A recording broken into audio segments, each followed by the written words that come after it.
Ganga versus मंगा। सास की दी हुई मैजिक वॉच की वजह से मंगा को जो तकलीफ हुई थी वो याद है ना? अगर नहीं तो अभी लिंक पे क्लिक करें और देखें। लालची बहू, जादुई मथनी। एक दिन मंगा एक बड़े से घड़े में मक्खन बना रही थी। घुमा घुमा कर थक गई थी। ये क्या, जितना भी फेंटू छाछ से मक्खन नहीं निकल रहा। सासू माँ के आने से पहले उस घड़े से भी तो मक्खन निकालना है। कहकर उस तरफ देखा तो 4 और घड़े रखे थे। तभी आई गंगा ने उन्हें देखा। ये क्या लड़की, अभी तक एक भी नहीं हुआ। मेरे बाहर जाते समय जिस घड़े पर थी अभी भी उसी पर हो। हमारे जमाने में अपनी सास के जबान से निकलते ही 10 घड़े मक्खन निकाल देती थी। आजकल की बहू का कुछ पता नहीं। कहकर अंदर चली गई। बेचारी मंगा बहुत मुश्किल से दोपहर तक 3 घड़े मक्खन बना चुकी थी। हाय हाय, मेरे हाथ दर्द कर रहे हैं। ओहो, मेरी कमर टूट गई भगवान। कहकर जब वो अपने पैर पकड़ रही थी तो गंगा को दया आई। कहकर अंदर गई और अपनी पुरानी पेटी से एक मथनी लाई और मंगा को दिया। ये मैजिक मथनी है, इससे एक बार छाछ चलाई तो यूं माखन निकलेगा। ये क्या है? इससे तो मैं अपनी मथनी से माखन निकाल लूं। देखने में ऐसी ही लगती है, पर काम दौड़ते घोड़े की तरह करती है। कहते हुए मंगा ने उस मथनी को घड़े में घुमाया। कहते ही मंगा ने मथनी चलाना शुरू किया और घड़ा भर माखन निकल गया। देखा? हाँ, बन रहा है। कहकर उसने आश्चर्य से देखा। पहले ही दे देती, अब इस मथनी का क्या काम? कहकर अपने हाथ की मथनी लेकर तोड़ दी और मैजिक मथनी को चूमने लगी। अब देख कैसे इस्तेमाल करती हूँ तुझे। दूसरे दिन से मंगा ने उस मैजिक मथनी से माखन बनाना शुरू किया। इस तरह बनाते बनाते मंगा को एक आइडिया आया। मैं अपनी होशियारी से गांव की सारी औरतों से छाछ खरीदकर माखन बनाकर वापस उनको घी बेचूंगी। खूब सारा पैसा कमाऊंगी। उसने सोचा।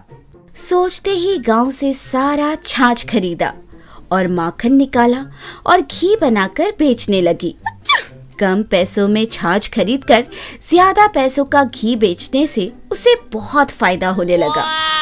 दिन गुजरते गए और पैसा कमाने की लालच मंगा में बढ़ती गई। जितना भी घुमाओ 10 घड़े माखन से ज्यादा बन ही नहीं रहा।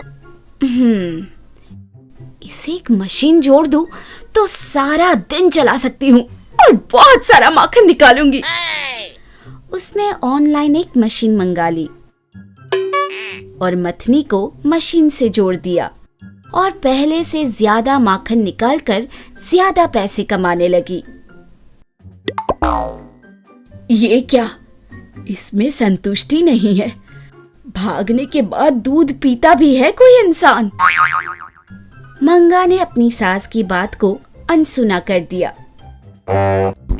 ये तो ऐसे ही बोलती रहती है, घर उजाला रहते ही सवार लेना चाहिए। कहकर उसने फिर एक बार अपनी सास की बात को अनसुना कर दिया। एक दिन अचानक से वोल्टेज ज्यादा होने के कारण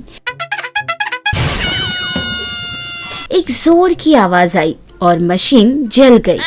उस मशीन के साथ मथनी भी टूट गई। ये देखकर मंगा डर गई। हाय, मेरी मशीन! हाय, अगर वो मैजिक मथनी होती तो कम से कम घर का काम तो आसान हो जाता। अब तो ना मेरी मथनी है ना मेरी मशीन, सब चला गया। मेरी जिंदगी ही खराब है।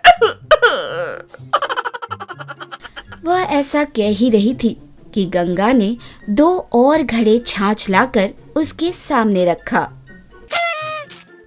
सुनो बहू, मैं बाहर जा रही हूँ। जब तक मैं वापस आऊं ये माखन निकाल देना। अगर नहीं किया तो घर में जो मिक्सी है ना उसे भी निकाल दूंगी और तुम्हें सिल बट्टे में सब पीसना पड़ेगा, समझी? कहकर वह बाहर चली गई। मुझसे इतनी मेहनत करवा रही हो सासू माँ, मैं तो तुम्हें बाद में देख लूंगी। मन ही मन में मंगा ने सोचा। हमें यकीन है कि इस एपिसोड ने भी आपको खूब हंसाया होगा, तो देर किस बात की, बजाओ घंटी और करो सब्सक्राइब। आप गंगा के फैन हो या मंगा के, ये जरूर बताना। एक दिन गंगा रोज की तरह सब्जियां खरीदने मार्केट चली गई। जाते वक्त उसने देखा एक लड़की कमजोर सी सब्जियां उठाते दिखी जो गर्भवती थी। उस गर्भवती की अवस्था को देखकर उसे बहुत बुरा लगा। तुरंत वो उसके पास जाकर बोली, अरे अरे ये क्या बेटी, पेट से हो और इतनी तपती धूप में तुम वजन उठा रही हो। तुम्हारी सेहत, तुम्हारे पेट में पल रहे उस बच्चे की सेहत का क्या होगा, बताओ। ये कहकर सब्जियां लेकर उसे वहीं पास के आंगन में बिठाती है। उसे थका देखकर कहती है, और ये तुम्हारे हाथ में क्या है, देखो तो जान ही नहीं है और तुम्हारी आंखें भी अंदर चली गई है। तुम टाइम पर खाना खाती भी हो या नहीं? जी खाती हूँ। पता नहीं क्या खाती हो, देखो जरा अपनी उंगलियों को, कितनी सफेद हो गई है, शरीर में खून भी नहीं है। वैसे तुम्हारा नाम क्या है? भूमि। ये क्या है बेटी, तुम्हारे हाथों में इतने सारे निशान, किसी ने मारा है तुम्हें? अब वो क्या हुआ बेटी, मैं तुम्हारी माँ जैसी हूँ, अपनी माँ से छुपाओगी क्या? यह सुनकर भूमि अपना दुख गंगा को रोते हुए बता देती है। क्या बताऊँ माँ जी, मेरी सास हर बात पर मुझे मारती रहती है। सब खा ले, उसके बाद बचा हुआ रात का खाना मुझे देती है और कभी कभी तो वो भी नहीं। अरे अरे बेटी रो मत, कितना कुछ सह रही है तू। ठीक है मैं चलती हूँ, अगर देरी हो गई तो मेरी सास दोबारा मुझे मारेंगी। ये कहकर वो चली गई। थोड़ी देर बाद सब्जियां लेकर गंगा रास्ते से जाते रास्ते में भूमि के देर से पहुंचने पर उसकी सास उसे मारती है। यह देखकर उसे खूब गुस्सा आता है।